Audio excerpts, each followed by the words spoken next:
Bonjour tout le monde, j'ai fait mon pèlerinage avec Baye Walid et Remède du Cœur. C'est le multiverse. Et du coup, j'avais quelques questions à leur poser. Dis-nous, Inch'Allah.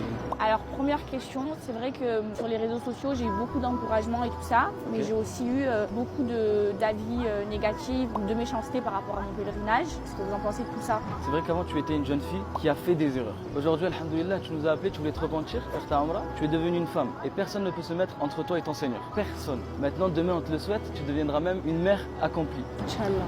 Si moi, je peux te donner un conseil par rapport à ta question, c'est premièrement te concentrer sur toi, d'évoluer, devenir la meilleure version de toi-même, alhamdoulilah, petit à petit. Et lorsque tu vas évoluer, forcément, tu vas apprendre, comme on a pu apprendre. Par exemple, quelle est la chose la plus importante en islam? Le tawahid, C'est exactement ça. Ça veut dire?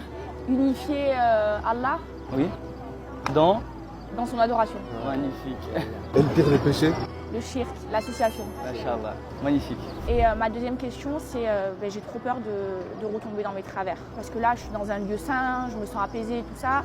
Et quand je vais rentrer chez moi à Dubaï, j'ai trop peur de redevenir comme avant. Comme je te l'ai dit, tu peux pas changer du tout au tout. C'est impossible. Tu vas évoluer à ton rythme. Alhamdulillah, comme l'islam est venu d'ailleurs. En fait, il n'a pas direct dit aux gens arrêtez l'alcool.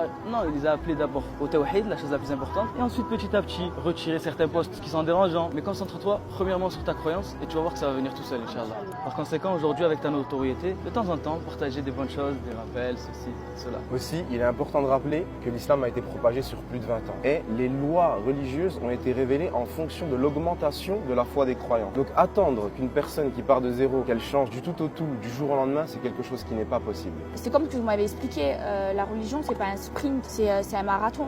C'est petit à petit. C'est ça, exactement. Également, il est important de rappeler que le vrai croyant doit ressentir de l'amour et de la joie quand il voit son frère ou sa sœur revenir à Allah. Et le fait de le critiquer, de le rabaisser, de le dénigrer, au lieu de chercher à l'élever et d'espérer pour lui une repentance et un retour vers Allah pour que cela puisse profiter à cette personne, mais également quand elle est extrêmement influente sur les réseaux sociaux, également à d'autres, et en réalité ce qui doit être fait. Aussi le fait de chercher à fouiller dans les intentions des gens pour essayer de comprendre la raison pour laquelle ils ont fait tel ou tel acte d'adoration ne fait pas partie du cheminement du musulman. Ce qui doit être fait, c'est l'aide, la paix, l'amour, la miséricorde, le fait de vouloir élever son frère comme nous aurions aimé être élevés à sa place si nous avions été dans une situation similaire. Aussi, j'aimerais rappeler que le pèlerinage est une obligation qui incombe aux musulmans qui en a les moyens et les capacités. N'incombe pas aux musulmans de s'être repentis pour venir au pèlerinage. Et il faut savoir que le messager alayhi salatu wassalam a dit tous les enfants de Adam sont pécheurs et les meilleurs d'entre eux sont ceux qui se repentent. On invoque Allah pour qu'Allah facilite notre sœur à se repentir et à revenir à Allah. Amin. Merci mes frères.